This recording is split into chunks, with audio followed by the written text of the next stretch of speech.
Welcome, everyone. Thank you so much for joining us. We are delighted to have you here for the second episode of the BILT Clean Energy webinar series. This episode is Mechanisms for Integration of New Skills and Competencies into TVET Curricula. To start it off, I would like to welcome Kenny Muscat from BILT to give the opening remarks.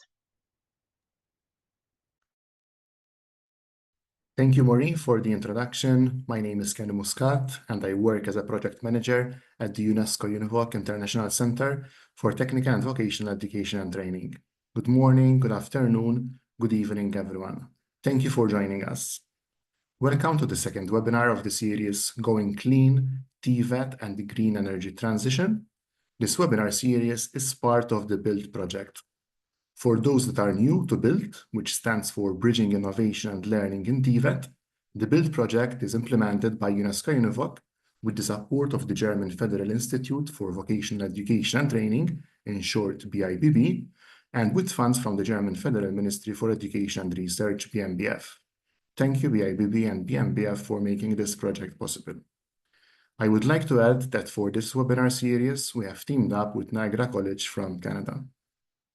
The work of UNESCO-UNEVOC is guided by the UNESCO Strategy for TVET for the years 2022 to 2029, and this strategy highlights the role of TVET to benefit individuals, economies, and societies. The webinar series on clean energy aligns with this strategy. TVET is instrumental for the green energy transition, a transition that needs to be just and that leaves no one behind. The webinar series on clean energy supports the work that forms part of the UNESCO-UNEVOC MTS4 for the years 2024 to 2026. This medium-term strategy includes 8 thematic areas: equity and inclusion, lifelong learning, green and digital transformation, multi-stakeholder engagement with the private sector, innovation and excellence, and all these are directly addressed in the webinar series on TVET for the clean energy, as well as the thematic areas of artificial intelligence, career guidance, and global education citizenship.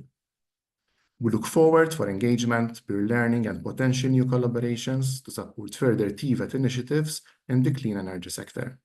I thank you once again for your interest in this webinar and in the BILT project. I now hand over to Maureen Supli from Niagara College, who's moderating today's webinar. Thank you so much, Kenny. And thank you once again for joining us. We are very happy to have you all here. I just wanted to share a few housekeeping items before we get started. So this webinar will be recorded, and all the presentations that our speakers will be sharing today will be shared on the BILT website. So if you would like to review those after, they will be available to you.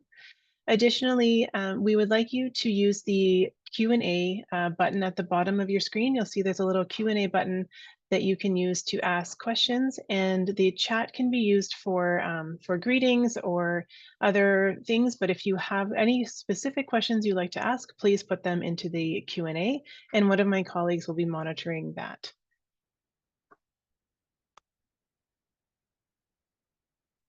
So I would like to welcome you all, as Kenny has said, to the BILT Learning Lab webinar series on clean energy, TVET for a just transition.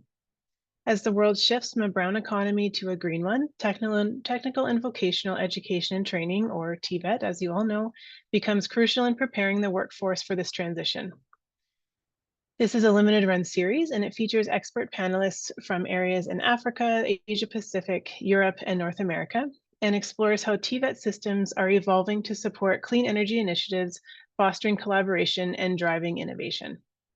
This particular episode is Mechanisms for Integration of New Skills and Competencies into TVET Curricula, and we'll explore the various mechanisms and frameworks for integrating new skills and competencies. Through analysis and successful case studies, projects, and programs, our experts will highlight practical steps for curriculum enhancement, which will ensure that TVET programs are future ready for the clean energy sector. On your screen there, you'll see our agenda for today. So we have scheduled 90 minutes for our session, and we are very happy and honored to be joined by a wonderful panel of speakers who I will introduce in just a moment. So the welcome and introduction, and then we will have a keynote address of mechanisms for integration of new competencies. We will have an elevator pitch of sorts from 3 experts on their projects and programs, and then a roundtable discussion, followed by a Q&A and our closing. I'd like to welcome our panelists, and I'll do the introduction for them all now. Taryn Wilkinson is the Manager of Sustainability at Niagara College, Canada, leading the Office of Sustainability and acting as a catalyst for organizational sustainability in all areas of the college. She also teaches part-time in the NC School of Environmental and Horticulture Studies. Taryn has an undergraduate degree in Tourism and Environment from Brock University, a graduate certificate in Environmental Management and Assessment from Niagara College, and a master's in Environment and Business from the University of Waterloo. Taryn specializes in sustainability, reporting, planning, change management, and environmental audits, and is an active volunteer in the community. She is working with the College Institutes Canada Scope 3 Technical Working Group and the Niagara Region Climate Action Network Coordinating Committee. Dr. Mirabel Illig is a seasoned economist with extensive expertise in economic research, vocational training, and strategic project management. With a doctorate in economics from the Institute for Economic Research on Crafts and Small Business, she has led vocational training centers since 2002, transforming them into advanced competency centers. Notably, she spearheaded the construction of Campus Handwork and developed the Vocational Training Center into a competency center for smart home and smart building. Her leadership has significantly enhanced vocational education and training standards. Mr. Tom McElmary is a technical trainer in electrical engineering and solar photovoltaic. Sorry, I always stumble on that word. Currently pursuing a master's in science and renewable energy technology at MMU Kenya. He holds a BSc in electrical and electronic engineering and a BEd in technical education from Moi University in Kenya. Tom is an accredited TVET curriculum developer, and he also offered consultancy services to Arusha Technical College in Tanzania, validating the TVET solar PV curriculum for the World Bank funded project. Ahmed Zaki Habibi, or Zaki, is the executive director of the Ancora Foundation and has held this role since 2019. He leads the design and delivery of the Foundation's education programs to inspire young Indonesians, scholarships, teacher training, and education on SDGs. The Foundation has been working with vocational high schools and polytechnics to upgrade their students' soft and technical skills, especially in hospitality, manufacturing, and more recently, renewable energy. Welcome and thank you to you all for joining us. Okay, and now we will pass it over to Taryn Wilkinson, who will give us our keynote address. Thank you, Taryn.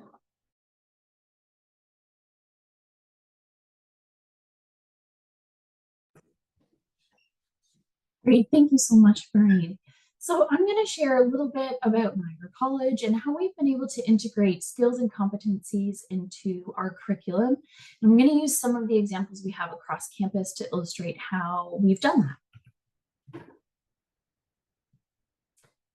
So just a few of the mechanisms I'm going to walk you through today are identifying the gaps and opportunities and really considering what the context of your organization is, both locally and globally, what's thriving in your area, and what is missing, what opportunities could we capitalize on. We're also going to look at industry engagement as a critical link to industry. TVET institutions are such an important part of that system. So how do we connect back to industry and leverage the opportunities that we have there? And how can we link that back to our curriculum and create graduates that are prepared for not only the economy and the sectors that we have today, but what we can expect to see in the future with climate change impacts through that transition to a socially just and clean economy. We're also going to look at institutional alignment and planning and how important that can be to align with your institutional goals, some of the planning components that we have, and some of the mechanisms that we've developed on campus to help us facilitate some of that alignment. We'll also talk a little bit about opportunities and engagement. I have a unique perspective working in the operational side for over 10 years, but also teaching. So I get to straddle both worlds and really try and weave them together. And I think I'll use a lot of that in just sort of illustrating how we can and not only enhance the student experience while they're on campus, but also really focus on building those skills and competencies that are going to be important for them to not only be really successful graduates and professionals, but also good global citizens. And lastly, I'm going to use one of my favorite case studies that we have. I'll be talking about our renewable energies technician program and our automotive technologies program and how we've been able to create some living labs in order to help facilitate that learning, not just for those two programs, but for many other of our community members as well. So identifying some of the gaps. So we all want to solve sort of all of the problems. And I think it's really easy to look at all the challenges we have when it comes to climate change and that transition and feel a little bit overwhelmed. So I think it's important for us to look through these complex systems and try and find where we have influence, where we can impart some of that positive change. And so some of that will lead to new programs. So I just mentioned our renewable energy technician program. That's a great new program we launched over 10 years ago. It was the first in Canada that was specifically targeted at renewable energy from a technician side of things. And that really filled a gap in the industry. In Niagara, we had a lot of solar photovoltaic happening, being built, the manufacturing side of things. So we had a gap in the industry. And so we were able to work with industry, leverage that, and create the curriculum that really filled what those needs were.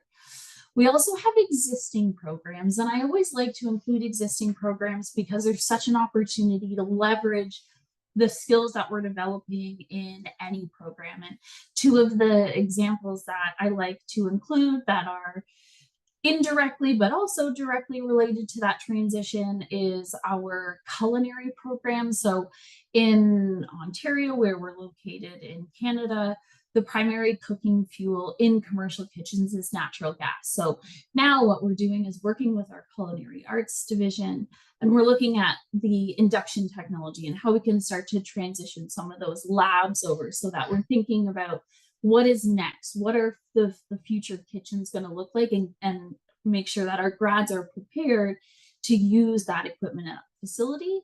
And that allows us to also layer in those conversations about sustainability, about the clean energy transition and what that means, not only from an environmental standpoint, but also from a health and safety standpoint.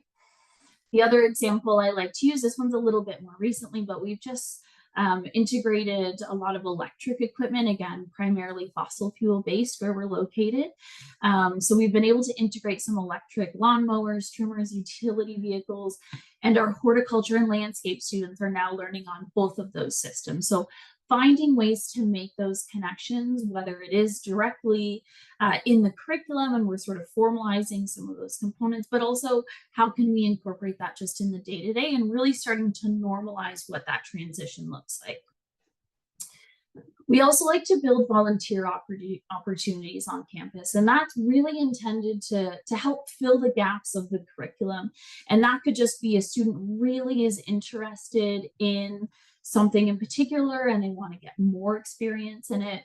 We're always trying to find ways that our students can differentiate themselves on a resume, developing co-curricular systems where they have records, illustrating all of the things that they've done to really help set themselves out as a graduate that has those skills and can really demonstrate those competencies through what they've been able to do while studying with us at Niagara College. I also like to layer in the operational excellence piece. We have so many students working and living on campus, so using our campuses as an opportunity for learning.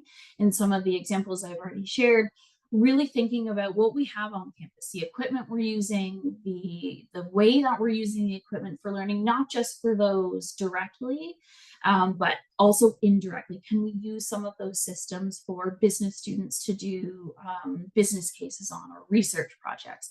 So trying to get really creative, and that sort of brings me to my last point, is really thinking creatively and outside of the box. There's a lot of opportunities here, and we have some really great speakers that are going to highlight some of those exciting things that are happening, but really leveraging what opportunities are in industry. Are there funding available? And we'll talk a little bit more about that, but leaving room for some of that creativity and using your students to help to do some of that research or to try out some of those ideas.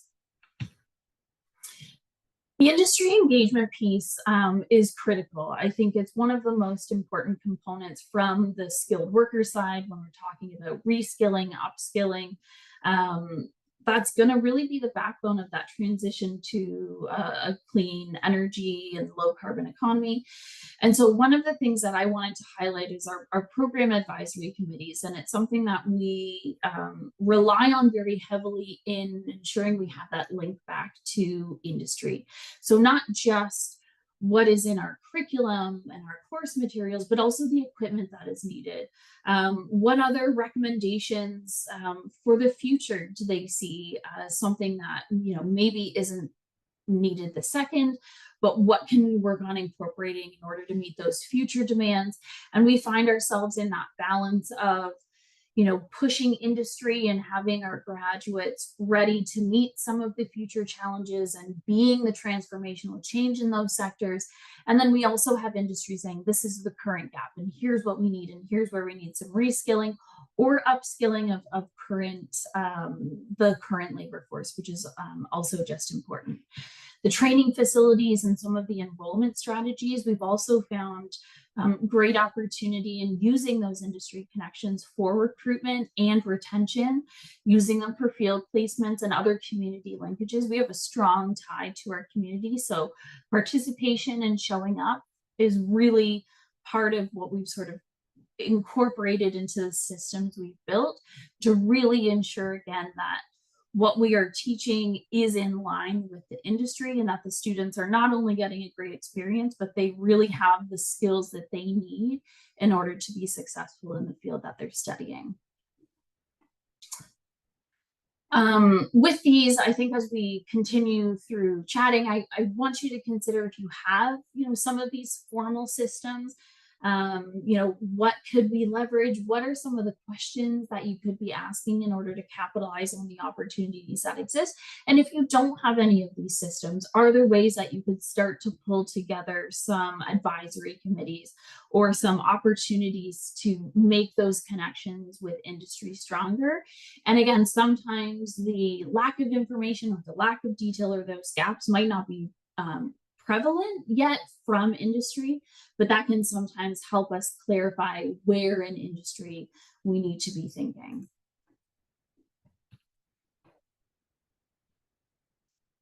The institutional alignment piece is really important as well. And again, as I think about the two worlds that collide, the operational side and the academic side, and we've talked a little bit about the living lab piece, it's really important for students to feel that commitment.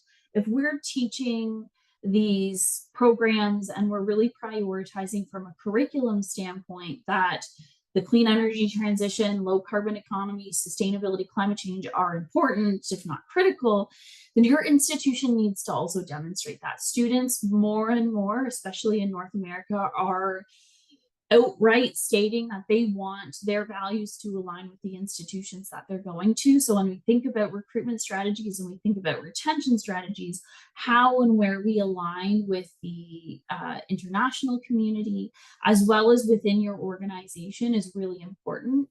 So the one internal example I like to share is that we are launching a new sustainability plan, a very robust plan that highlights a lot of different components of sustainability, sort of anchored in the climate change piece, the collective action piece, but it really emphasizes the college level commitment in prioritizing not only the operational piece and not only the academic piece, but also the broader context piece of why we're doing this.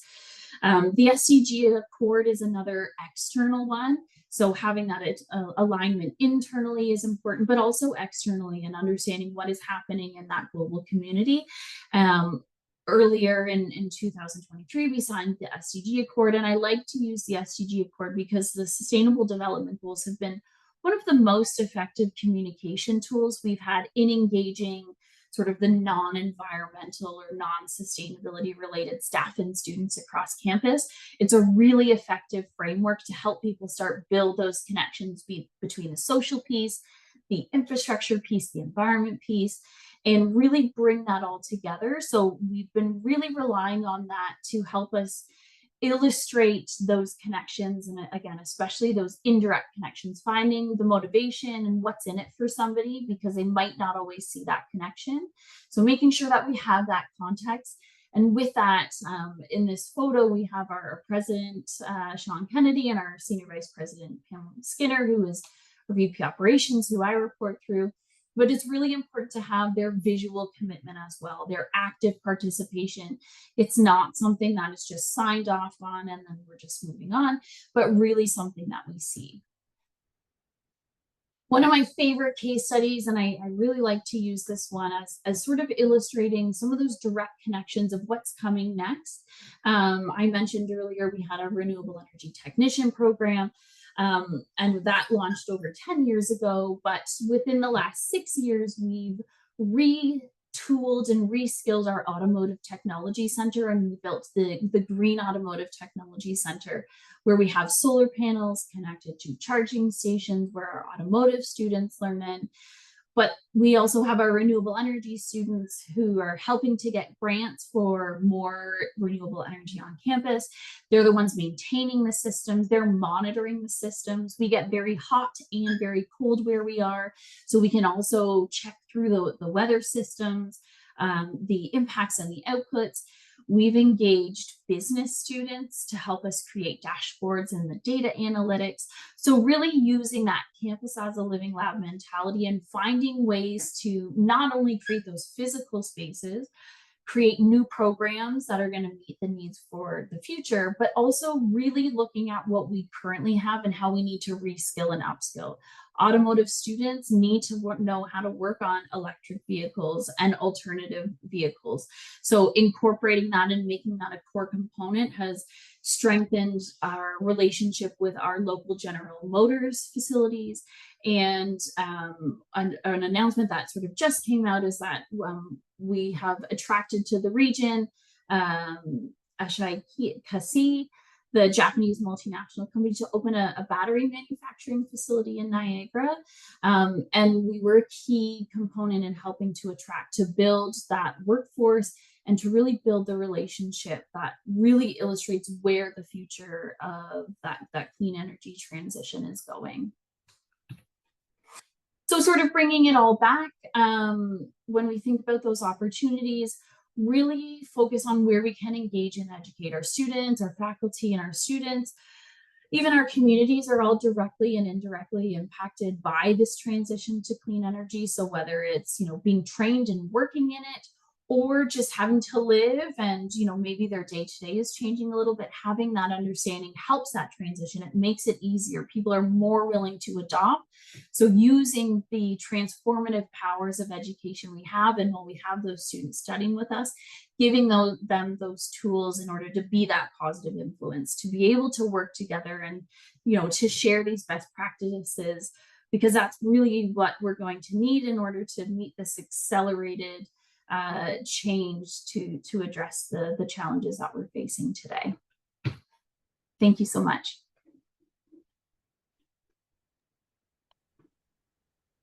Thank you, Taryn. It's really interesting to hear the the bridge that needs to happen between what's currently happening in industry, what students are learning in school, and then I loved how you referred to it as the future kitchens. What is going to be happening in the future and what do students need to know? But let's not just train them on all that future equipment. They also need to be job ready now. So it's wonderful the way Niagara College, and I'm very proud to work there as well, has bridged that gap and taken traditional industries and are moving them into that green economy and that green transition. Thank you so much, Taryn. And just a reminder to our audience as well, if you do have a question, we welcome them. Please put them in the Q&A just at the bottom. If you hover on your mouse on your screen, you'll see a Q&A at the bottom, and you can type your question in there. We'll get to all the questions at the end of the webinar once all of our presenters have finished. And we do encourage questions there, please and thank you. We are going to share a Menti poll. So there are a couple different ways you can access this. There is a QR code on the slide that I will be sharing. And also one of my colleagues will be putting the link into the chat with the access code as well. So you can take a look here and either use the QR code or use the chat to answer this question, which is which industry do you believe will undergo the most significant transformation due to the green economy transition? I'll give you a few seconds to answer that one and the results will pop up there. And we will also be able to share these later once everyone has had the chance to answer, and they'll be live on the website as well for the next, I think 14 days. So thank you, Esteban, for putting the link in there. And everyone, please take a minute or two.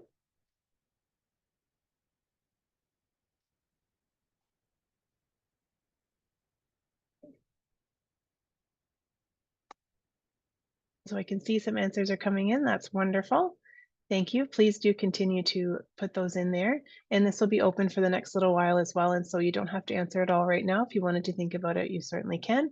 And this will be open. Okay, so we are moving on to our elevator pitches from our other three experts. And we will be starting off with Mr. Tom McElmurray. And so Tom is the former KFET project lead, and he will be walking us through a little bit about the KFET project. And so Tom, please take it away when you're ready.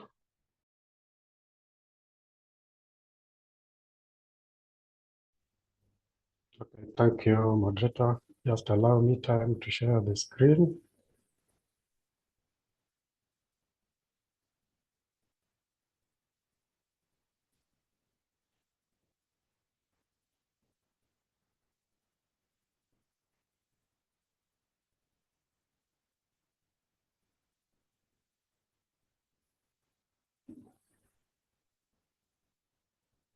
Okay, thank you, moderator, and good morning, Kenya, and all the participants. Also, thank you for giving me the audience. And my name is Tom McElmurray. I'm the former KFEP lead contact person. KFEP was a project, Kenya Educational Employment Program, which was implemented at Niagara National Polytechnic in Kenya. So about the program, it was funded by Global Affairs Canada, the years between 2017 to 2022. It was implemented by Colleges and Institutes Canada, that is CICAN, and it was through a consortium of 3 colleges. That was Humber College, which was the lead, and then Durham, and the third one was Selka. So Humber, being the lead college, was in charge of the subject matter experts. That was in solar PV. And then Durham College was in charge of gender mainstreaming and environmental sustainability. And lastly, Selkirk was in charge of pedagogy. So the beneficiary institution was this Niagara National Polytechnic in Kenya. The objective of the program was to equip Kenyan youths, both male and female, with industry responsive skills in renewable energy, and more specifically solar photovoltaic. The key steps. From the start, the project started with conducting labor market information survey just to establish if there's a market for the program in Kenya, and also to establish if there are any skills gaps for the technicians who are practicing in the industries. After that, there was a formation of Industry Advisory Committee, ISA, and then there was industry engagement in identifying core competencies. We held a stakeholders workshop with industries to gather core competent areas from the industry experts. Then the trainers were taken through the pedagogy of competence-based education and training under the leadership of the consortium partner, which was Selkirk College. Then 2 curricula at levels 4 and 5. So like in the Kenyan education system for competence-based education and training, the level 4 is the equivalent of an artisan course, and level 5 is the equivalent of a craft course. So they were packaged by subject matter experts. And after packaging the 2 curricula, that is at level 4 and 5, the industry was again invited to do a validation of the curriculum which was packaged. Then there was another session for the industry that was engaged in identifying the curriculum delivery equipment. And then after the equipment were identified and listed, they were procured and installed. And during the installation, the technical trainers at the institution were involved in the whole process of installing the equipment, and that gave a platform for learning technical skills. So after the installation of the equipment, the trainers and the technicians were trained on the use of the equipment. And after that, after the commissioning of the equipment, the 2 courses were rolled out. And the first cohort of 18 trainees were enrolled in the admission of May 2022. So at level 4, we had 5 trainees. And out of the 5 trainees, 2 were female and 3 were male. And 13 were enrolled for level 5. And out of the 13 that were enrolled, 9 were female and 4 were male. In the program, we had some cross-cutting themes. There was a cross-cutting theme on gender mainstreaming, which was handled by Durham College, and the trainers were taken through gender mainstreaming issues, gender equality, capacity building in gender issues, curriculum that is responsive to gender, and gender networking, gender inclusivity, among many other areas that capacity building was done. And from this, we were able to establish our gender gaps in the institution and more so in the department. For example, we didn't take care of the lady students in terms of the change rooms during practicals. So we have to provide those spaces that can accommodate female students so that they feel comfortable when they are handling engineering programs. So we established some change rooms where they can change into PPEs during the practical sessions.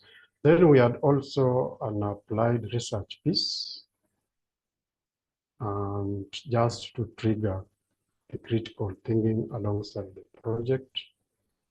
And for example, our research area was automation of the drip irrigation system using solar power. We did a greenhouse agriculture, that the irrigation was supplied by solar power with an automation, moisture level sensors, and humidity sensors. Then we had a piece of environmental sustainability, and in this area we did some projects in terms of landscaping, a recreational space to take care of the students, and also did some projects on rainwater harvesting. That was under environmental sustainability. Then alongside the project, as the project was growing in time, some ideas came along the way, which were discussed and co-funded for implementation because they were very critical at that point in time, like establishment of a CBET teaching and learning resource center. This was an idea that came along the way because of the turnover of trainers from the institution, so that when we receive new trainers and they have not had pedagogy in CBET teaching and learning, they can be taken through in the CBET teaching and learning resource center, and also to offer learning material and also to do refresher courses for the trainers who are serving in the institution.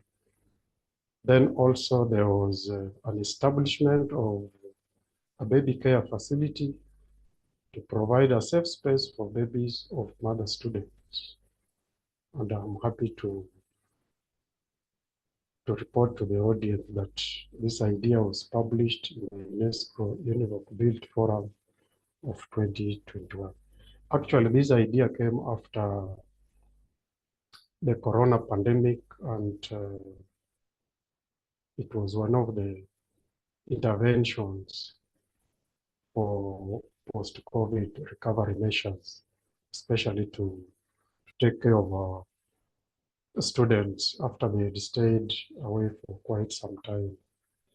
Some of them were reporting back with the young babies, and it created a concern from the institution, and we had to talk to our partners. They also saw the same, and we agreed that we do funding of a baby care space that can take care of these mother students so that they feel comfortable when they are in school and their baby or babies are close to them.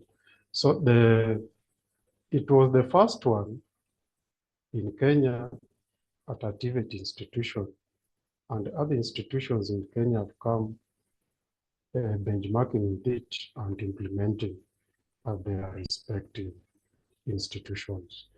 And the government is also thinking about now making it a policy from the government point of view. What? A transition to clean energy is about making an investment in our future. I'm quoting Gloria Elizabeth Rubin, Canadian-American actress.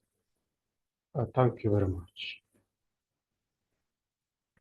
Thank you so much, Tom. That was really inspiring to hear the work done with the KFET project, and particularly that you're supporting those vulnerable learners coming back, especially from COVID, and those with babies, and to have some childcare provided for those who need it at the school is such a wonderful way to incorporate some of those moms and those parents who need that extra support. Thank you so much for sharing with us.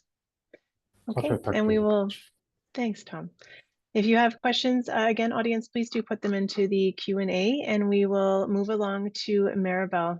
She'll be sharing with us as well whenever you're ready. Well, thank you so much, Maureen. I'm going to share my presentation now.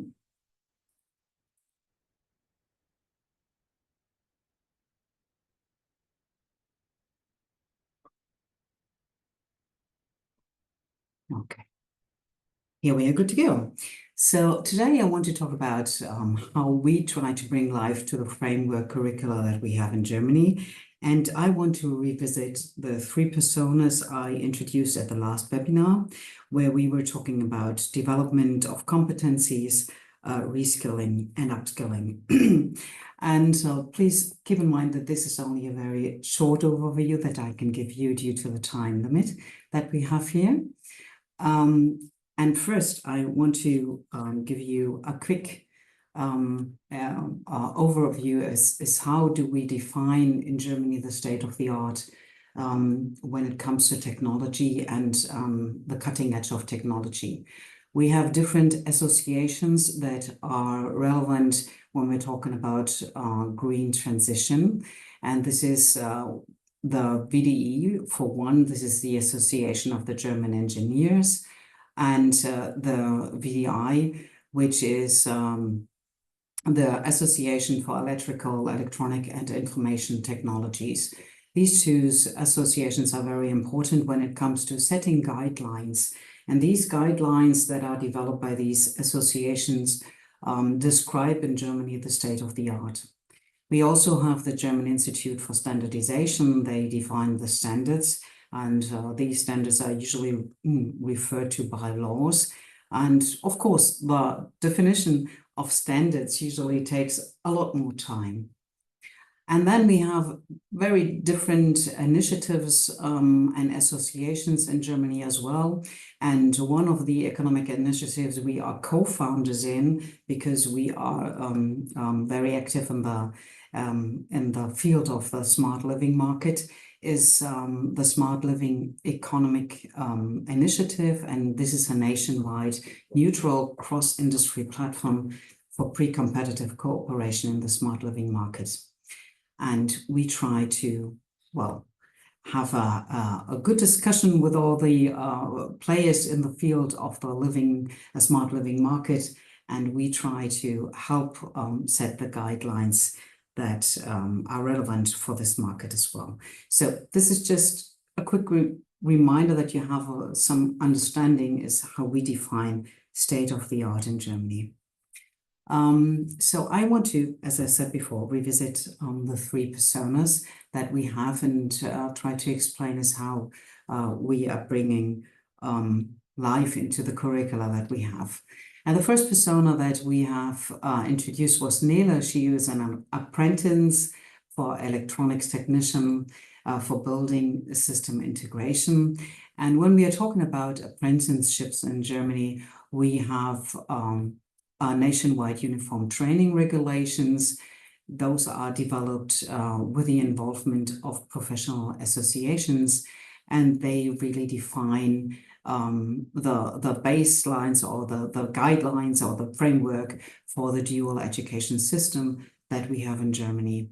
And the vocational training center in the craft sectors I'm working in, and we are part of the company training. So the dual education system that we have in Germany exists of like 70% of the training is in the companies and 30% is in a vocational school. And we are part of this company training, and the students or the apprentices will come once in each training year to us to learn certain skills and competencies. So the framework curricula is, of course, developed and based on the training regulations that we have. And the implementation in our vocational training system happens through intercompany apprentice instruction. This is what it's called. And you can imagine this framework curricula is really broad. It's just like really broad guidelines about a topic, what kind of skills we have to teach or we should teach. And what we have to do, and this is the really interesting work that we have to do, is make this framework come to life. And we do this by developing concrete projects based on this framework. And this is important, why I told you before, and the state of the art. We always have to monitor what is the technological cutting edge in the field. And we do that by developing projects or customer orders that are processed by the apprentice in an action-oriented manner. And we just don't do this alone. We do it in exchange with vocational schools and with companies, because for us it is really important to understand where it comes from. We don't want to do a project just from a green table, but it should be very realistic as well. So our teachers are master craftsmen as well, but we need the interaction with the vocational schools and the companies. So this is how we do it for the apprentice sector, for the training. And the next persona that we had, I introduced it last time, that was Thomas, a skilled craftsman, a trained heating installer in this case. And here we are talking about advanced training qualifications. They are building on the skills that were acquired in training or further education. And in Germany, we have 3 advanced training levels. And this is the professional specialist, the bachelor professional, for example, the master craftsman, which is very important in Germany, and the master professional. So with Thomas, we are both basically talking about reskilling, and there we are talking about the level of the professional specialist. And this is where the guidelines I have been talking before come into play, because we develop courses based on these standards and guidelines that are developed, for example, by the Association of the German Engineers. And we have a very new example that was just recently be developed here in our training center, that is the installation of heat pumps according to the VDI guideline 4645. And so with the guidelines and having the standards in this course, we have also a quality that everyone can well understand what kind of quality this this course has. So the advanced training qualification usually ends with training exams as well. So what we do is we try to convey the content through concrete projects as well. So it should be cohesive to the experience that someone has in his or her work life. And well, and then you have an exam at the end, and you have an advanced training qualification. And the last persona that we have introduced was Michael, an advanced craftsman. And here we come to the upskilling process. And here we are talking less about action-orientated content. Here we are talking more about lecture-focused content. So it is basically about special topics or knowledge updates. So we constantly inform about the latest guidelines from the VDE or VDI, and about new techniques in collaboration with professional associations and the industry. And this is why it is very important to have such connections to the industries. In short seminars or lectures, we usually invite experts or experts of the field who hold these lectures. So this was a quick overview of the different levels and how we implement these content and how we develop it. And we find the following questions very helpful in order to select the relevant learning content. And the one thing is, of course, the target group. And I've told you before, this is why we have developed these personas. But what we also ask us before we come to the concrete project and the customer order that we have is we are talking about what is the importance of the topic for the learners in the current and in the future situations. and what key competences should the learner acquire at the end of the training that we are providing. And we first answer all these questions, and then we get into the concrete project.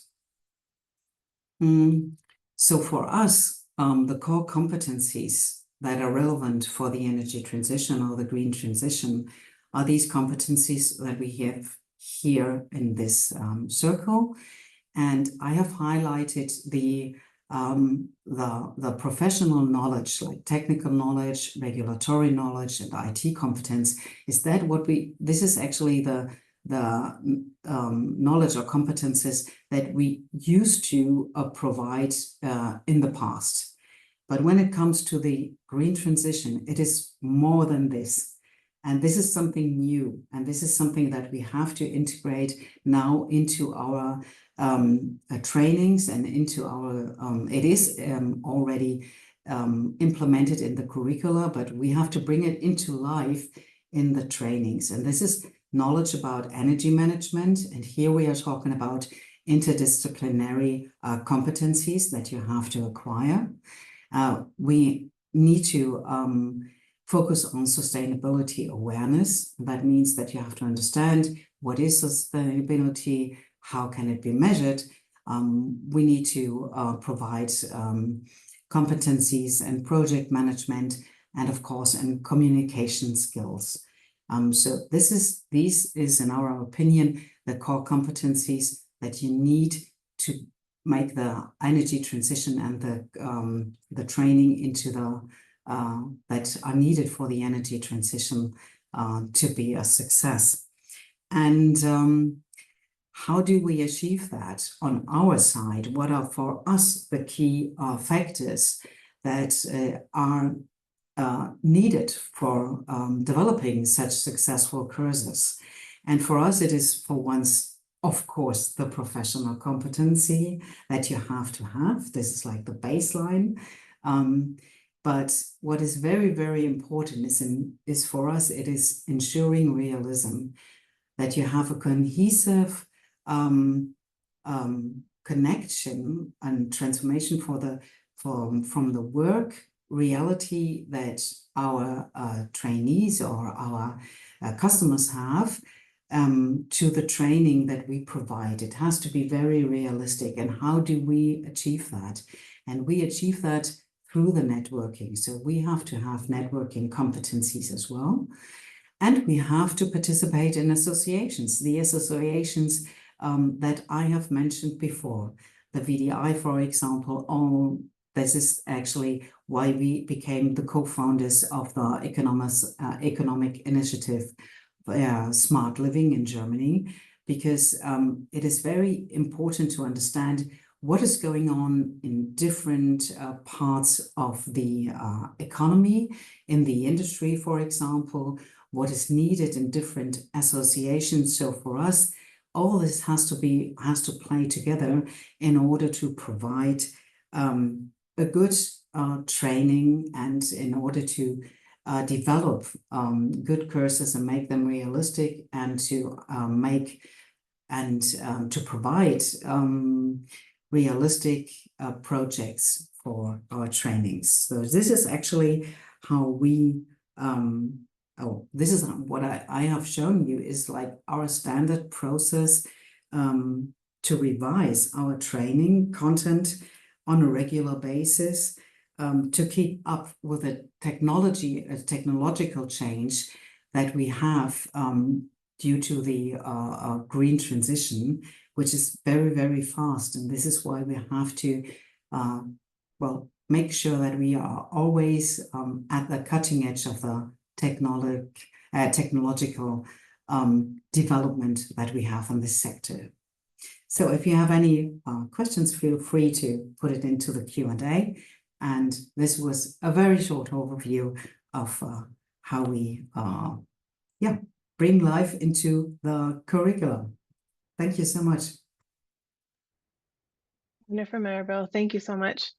The questions that you had for how we can select content are very important, I think, and crucial for selecting that content that's relevant to industry, to learners, and also that instructors will be able to incorporate into their curriculum and classrooms. Thank you so much. Okay, and Zaki, we are ready for you. Thank you, Maureen. Good morning, everyone, and good afternoon if it's afternoon in your place. Let me share my screen. Yeah. So a quick intro. My name is Zaki. I lead Ancora Foundation from Indonesia. We run the program called Generator, which is a portmanteau of Generasi Remaja Inovator, which loosely translates to Generation of Teenage Innovators. And this program is funded by Schneider Electric Foundation. I was very happy to see the previous presenters and see how this project actually fit into the narrative story of TVET curriculum, and how basically right now we have to see other aspects as well rather than just the technical skills. But let me dive into it. So this is the underlying foundation of why we initiated a generator. So basically, in Indonesia, there is this state of sustainability education, or education on sustainability issues. I think in education itself, we still ranked at the bottom of the list in PISA, so the assessment for the OECD countries. And our students got low scores in critical thinking as well as literacy and numeracy. So in here, in education, we are very mindful about that, and we are trying to recover or to catch up with the other countries. On the other hand, sustainability is actually has been one of the concept that is introduced in our national curriculum. This is a very current curriculum, launched several years ago, but adopted into a national curriculum just a couple of months ago. And in that curriculum, schools are mandated to allocate 20% to 30% of their study time to teach sustainable living, among other themes, through project-based learning. So this is the idea, is actually to increase the capacity of the students when it comes to soft skills like critical thinking, and then teamwork, independence, and other characters. The other reasons are mostly just supporting reasons for the top two. So based on that, we identify that we need to deliver these kind of approaches to the schools, including vocational schools. So what we try to do is we combine the skills. Number one is information literacy. Number two is design thinking, and then we embed sustainability as a topic in order to students to be able to discuss about that, to pose an argument, and then to learn deeper what is needed to be done in within the schools and the community. So basically, these approaches are achieving many of the learning objectives in the curriculum, whether it is in STEM or in social sciences, but also in the learning objectives of the project-based learning, which is mostly the soft skills of the students. So the strategy for the adoption is actually we have a two-prong capacity building. The first one is that we aimed to increase the knowledge and skills of the teachers first. So we onboard them with trainings, and then we have a regular mentoring sessions for the teachers to be able to deliver the materials throughout the whole length of the project, which is usually 14 to 16 weeks.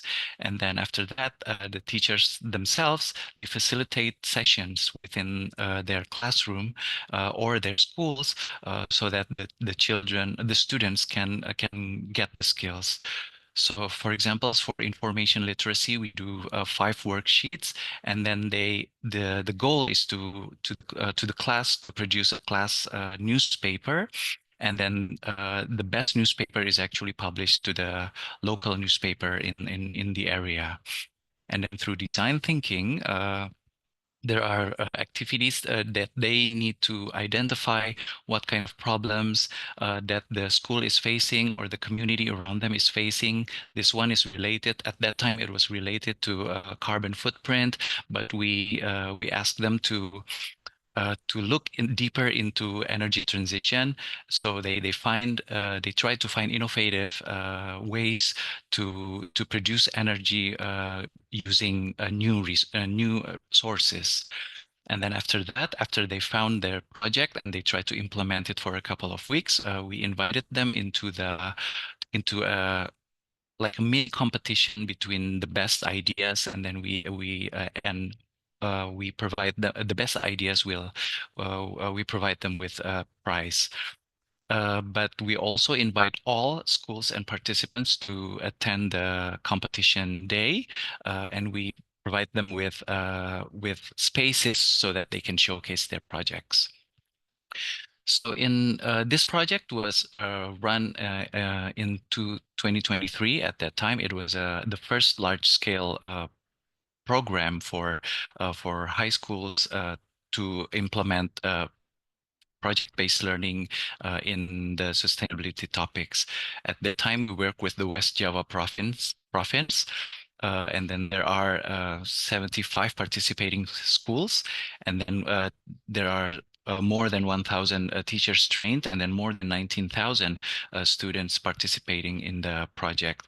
And then the articles, in the end, they produced 3,000 articles, and then this is on the left is the example of the articles that was published by the local newspaper. So this is the best 10 of the 3,000 articles that was submitted to us.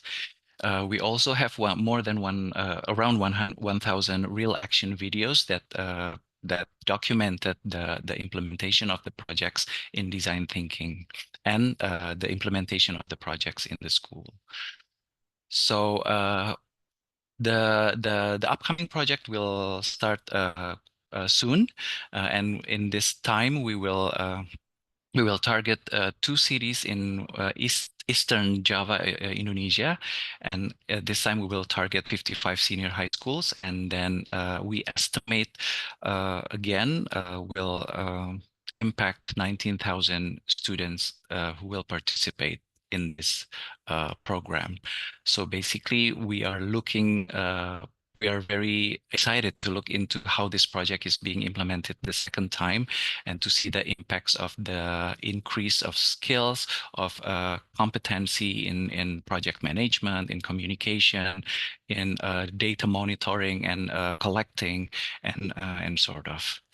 Yeah, I think that's all the information that I would like to share this afternoon. Back to you, Maureen. Thank you, Zaki. 19,000 students is impressive and a wonderful goal. Congratulations on that amazing project. I love the visual of design thinking, sustainability, and information literacy, and how those three certainly all connect together, especially when we're thinking about a green transition and the green economy. So thank you so much, Zaki. We are going to move to a discussion panel. So Zaki, Tom, and Maribel will be joining us for this. And we are going to start off with our first question, which is, what areas of skills will be most affected by the transition to green energy in different industries, and how are the industries adapting? So Tom, if you would lead us off there, please. I'll be policing the response time a little bit just to keep us on track, but please go ahead, Tom, and the area of skills that will be most affected by the transition and which industries. Okay, thank you, Maureen. So I just want to pick on one area that is in solar photovoltaic, the e-mobility. So if we take an example of changing from the fuel engine to battery engines, so you can quickly think of the skills that can be affected. So from the point where we are, that now we are transitioning from fuel engines to electric engines, you have to replace the fuel engine with a battery bank. Obviously, the technical skills of automotive will be affected. and going even upstreams. Even the manufacturers of fuel engines, they have to change their plant into battery manufacturing. So that is an area that can be affected when we change from fuel engines to electric vehicles. And what the industries can do is either to retrain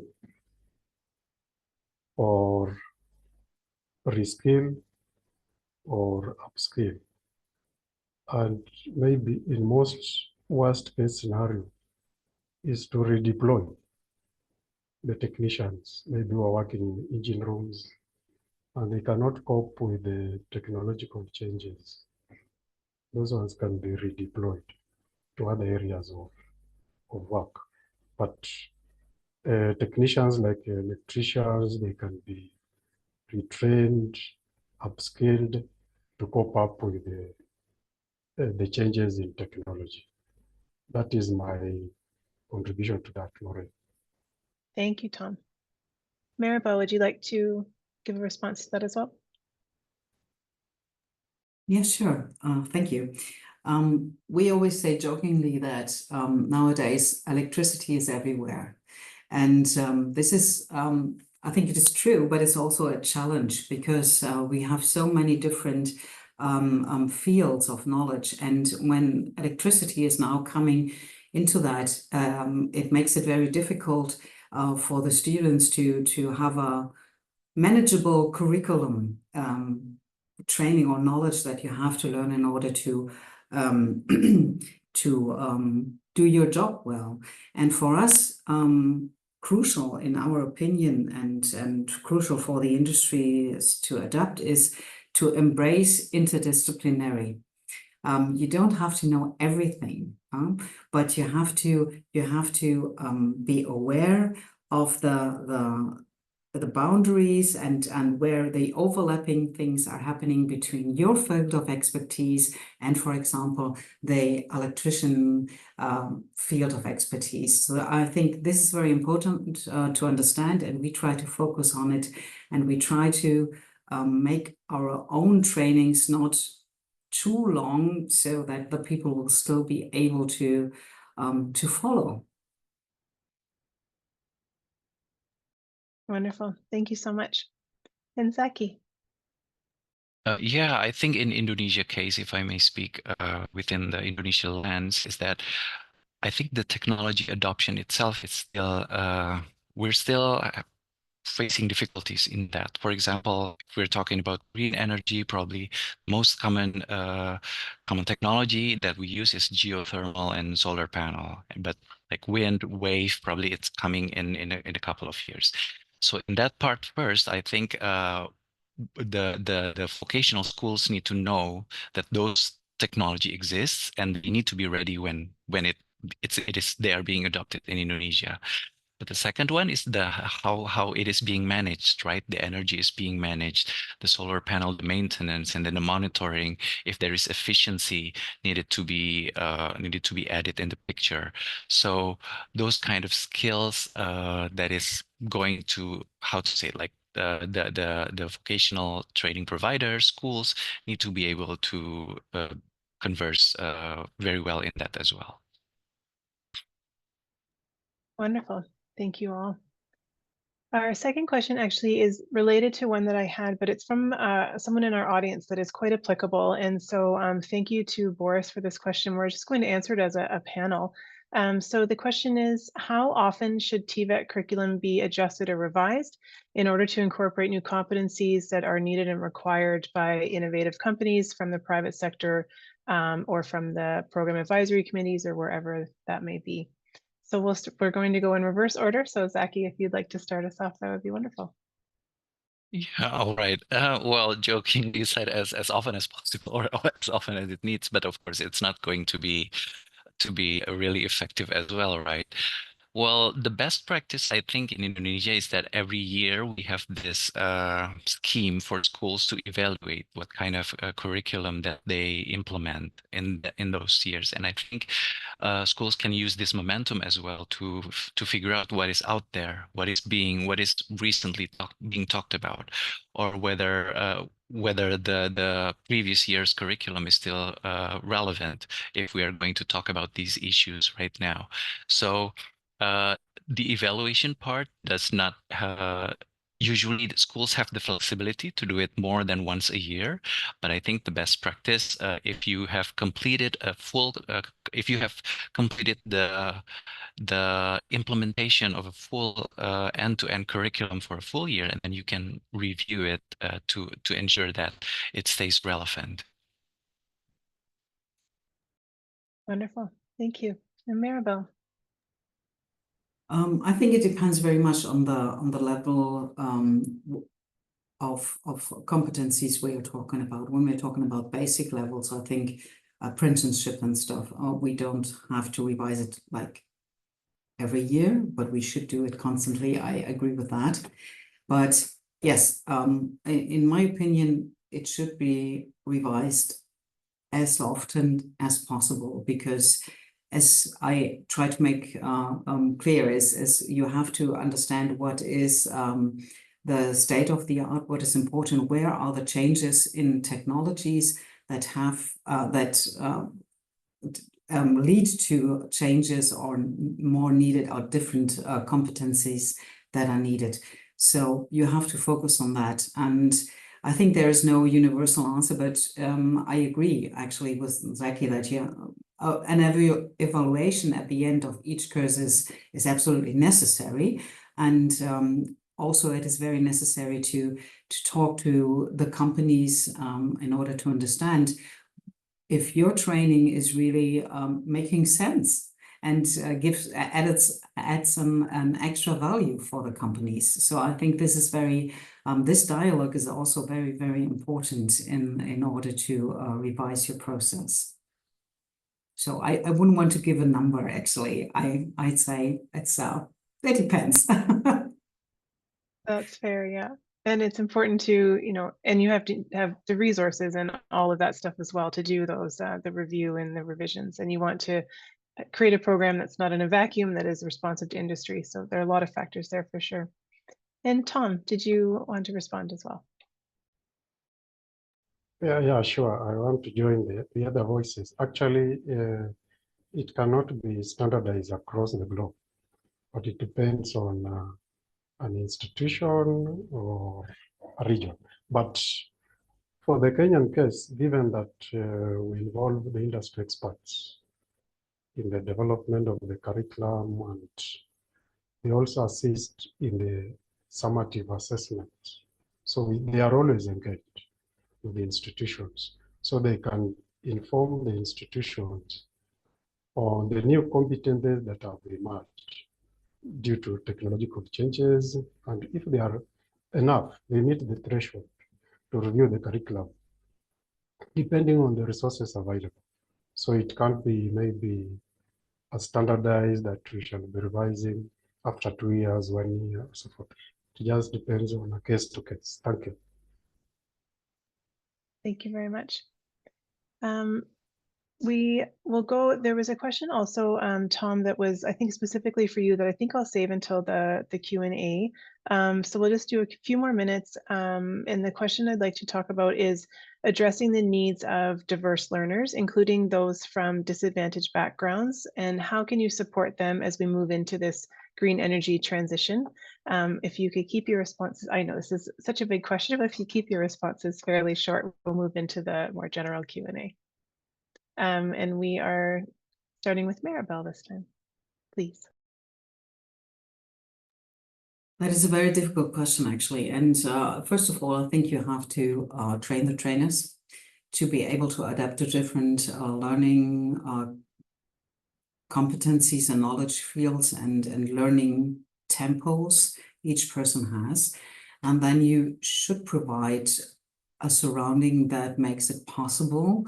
That means small groups to have a more individual approach to the learner, and to have the time really that you can spend to understand what this person needs as helpful. So in order to make the learning process for that person very convenient and that they can follow. And this is that requires a lot of skills and empathy from the teachers. And this is nothing that you can, learn by yourself, but this is a process that you have to train the trainer first, and then you have to give, in my opinion, you have to give time and space and small groups in order to make that happen and to make it more inclusive. And to provide as well what we think is very important as well, like a digital help with digital devices and digital content, so everyone can learn at their own pace. You can revisit some things. You can take tests, for example, and they will give you the pointers as what you should revisit again from the curriculum.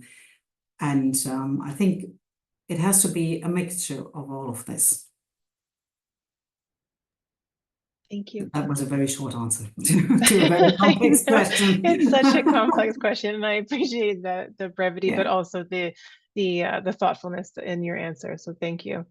And Zaki, would you like to tackle this question?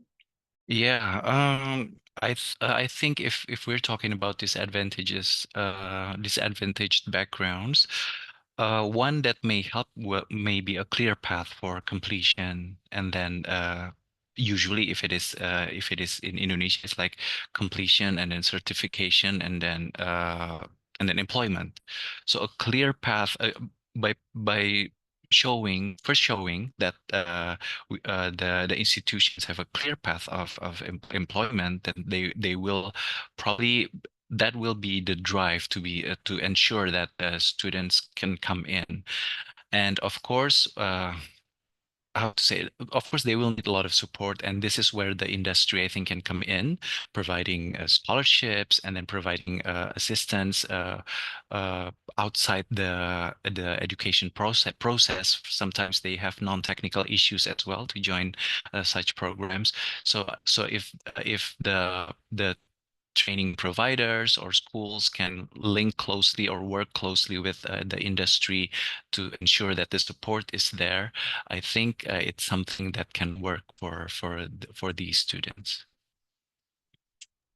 Wonderful, thank you. And Tom, you touched a little bit on some of the things that you've done, particularly the childcare, but we'd love to hear your response to this as well. Okay, thank you.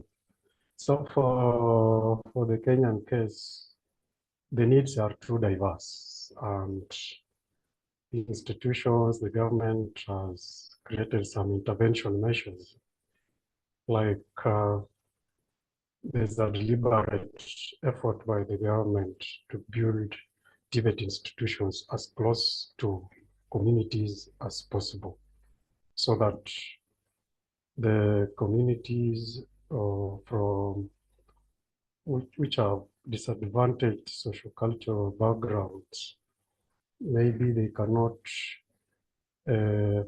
meet the cost of living in cities and major towns. They have got a TVET institution closer to them. And also the introduction of blended learning to allow them, those can learn in the evening because during the day they are working. You also modularize the programs so that maybe a module can lead to a competent that can earn one some employment. And the moment you are through with the modules, competencies, you can now be given a certificate of full qualification. So for the module or core competent certification is just partial certification, but it can earn you some job opportunity as you progress with other modules. just to make it as flexible as possible and also create a positive learning environment which can encourage gender inclusivity, like giving incentives in programs that have got enrollment of either gender, like the STEM courses, it has got low enrollment for female, or the hospitality programs have got low enrollment for men. So there are also programs to support and give incentives for the enrollment in those gender imbalance programs. Thank you. Thank you. The threads between all of your answers, I think, were clear pathways, and there is really a role for blended and online learning to support those who can't necessarily go to school. So bringing the school and the curriculum to them, if at all possible, and just having those clear pathways for learners to do some completion, whether it's a small credential or a little bit of training or a larger credential to get their foot in the door in some capacity. So thank you all for that. I'd like to transition actually from Tom, what you were saying about gender. We did have a question in our chat about enrollment in gender specifically. So this question is, can you comment on the enrollment of women versus men in renewable energy or green energy programs? Do you have strategies in place to encourage women to enter this field of study and secure jobs following their studies? Of course, we see this across TVET. There's often a concerted effort to get women and girls into TVET programs. So this is an open question. I don't necessarily have to direct who would like to answer. If someone would like to volunteer, you're welcome to, or I can pick on you. Let me take 1 minute to address it. Sure, Tom. Yeah. Actually, in my presentation, I do indicated that when we are rolling out the 2 levels of solar PV training, the level 5 attracted a good number of female trainees. So out of 13 that were enrolled, 9 were female. But the administration went out of way to incentivize the female trainees to join the program. And we offered a free hostel accommodation for the first semester in the college, just to encourage female trainees to join the program. That is the method we use to attract the female trainees. So in Kenya, there are also programs that promote female enrollment in STEM courses. Like we have women in technology, education, and it's a program in the major TVET institutions in Kenya, which we call the National Polytechnics. So it's the one that whips the women to join engineering programs, which also has green energy. Thank you. Thank you. Maribel Zaki. Yeah, if Would I you like may,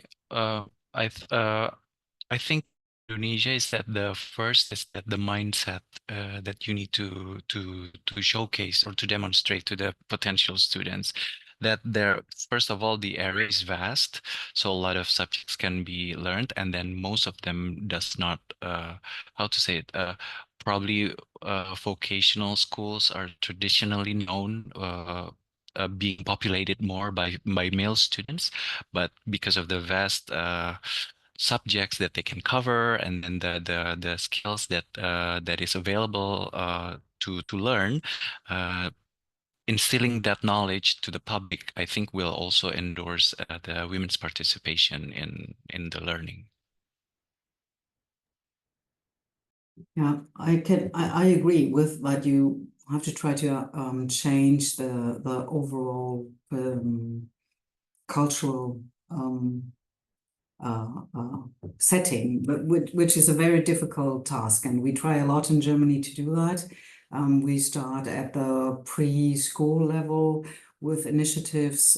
We do a lot like trying to bring girls into what we call it the MINT, mathematicals, engineering and technology lessons, and try to make them understand that this is a very interesting field and they can really have live out their creativity, and it's not just only for boys.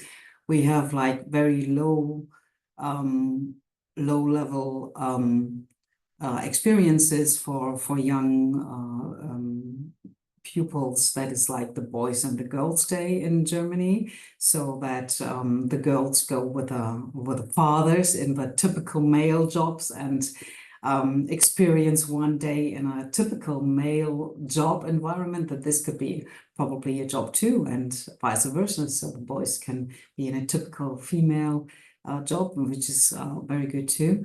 And we do a lot of with this in our vocational training center does that with schools. We do like a potential analysis. Like we are making this analysis with a pupil, and they have, and then we know what kind of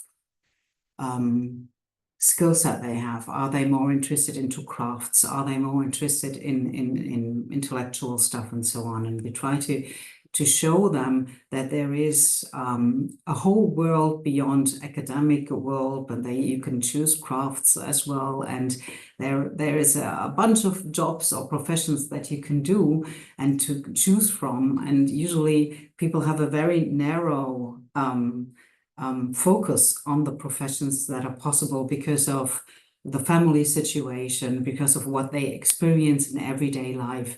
And we try to broaden the view that there are so many possibilities that are more matching to your own potential that you have. And we try to bring that out, and hopefully we are successful with that. Wonderful. Thank you to you all. Yes, certainly a community and societal effort, not just on the institution or instructors, but yeah, definitely a large scale effort in that way. So we will unfortunately have to leave it there for questions, but we do have one more Menti poll, and then I will pass it over to Katarina, and she will give our closing remarks.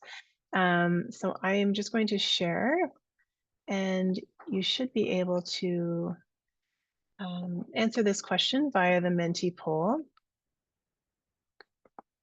And what are 2 ways your institution is preparing or will prepare for the green energy transition? So again, this poll will be open for the next 14 days. So if you are, if you want to think about this or come back to it, then please do. This will be open. You can just get to that now. And I'll just leave that for just a minute, and then Katarina will take over. But I'll just take this opportunity to say thank you so much to our panelists. And it was just delightful and very informative. So thank you so much for sharing your perspectives and your skills and experience. And thank you to our audience for joining us as well. So I will stop now and pass it to my colleague, Katarina. Thank you very much, Maureen. And also hello, everyone, from my side. It is fantastic to see so many returning and also so many who have newly joined us for the second webinar of the BILT Clean Energy series. My name is Katharina Engel. I'm the BILT Project Manager at the Federal Institute for Vocational Education and Training, or simply BIBB. And it's a pleasure to do a quick closing now. Full of fresh and hopefully also clean energy after such inspiring discussions, I have 2 more BILT resources for you to check out. The relevant links are posted in the chat by my lovely colleague, Alexandra. Thank you for also monitoring the chat during this webinar. And the first recommendation is a helpful tool if you are actually maybe asking yourself right now, who would be the right partner institution for future collaboration in TVET? We have the BILT Peer Learning Wheel, as we call it, for you, which allows you to search on our website for TVET stakeholders in Africa, Asia Pacific, and Europe who are ready to share their expertise, like our speakers did today, and who are looking for partners to engage in peer learning. You can apply multiple filters on the website to make sure you find your perfect match, for example, among TMET providers, national bodies, or research institutions. And once you follow the link that Alexandra just posted, you will also know why we refer to it as a wheel. The second tip I have for you is to browse the database of innovation and learning practices, which were also already mentioned. it is also on our website, and one example of an inspiring TVET practice will also just now be posted in the chat. And if you have innovative TVET policies and practices to share with us, which focus on integrating TVET with renewable energies and energy efficiency, we would really love to hear from you. We currently have a special focus in the BILT project on the building and construction sector. So especially your hints at innovation in TVET in this field are particularly welcome. And maybe you also have more hints to the sectors that you put in your answer to the first Menti question in this webinar, which industries are being most affected. So feel free to contact us via email, on LinkedIn, or even still here in the last moments in the chat. So let me conclude now by thanking today's speakers again. You gave us precious insights into your work in the field, and judging from the lively interactions in this webinar, you have inspired our audience. Thank you for that. I would also like to thank our excellent moderator, Maureen Sipley, and the teams behind the scenes at Niagara College, at UNESCO-UNEVOC, and at BIPB. And finally, a big round of virtual applause to all of our participants from across our international BILT network in Africa, Asia Pacific, Europe, and beyond. You gave this webinar its unique power. Before we wrap up, just one small request. You will receive a short feedback survey, and I would like to kindly ask you to take a moment to fill it out. Your feedback is valuable for improving our events. So now, on behalf of myself, my colleagues, and our partners at Niagara College, thank you again for joining us today, and we hope to see you all and your collaboration partners back in this room on 7th August for the next webinar in the BILT Clean Energy series, which will focus on collaboration and network building to foster innovation. In the meantime, stay up to date and look for the BILT hashtag on social media. Thank you, and see you next time.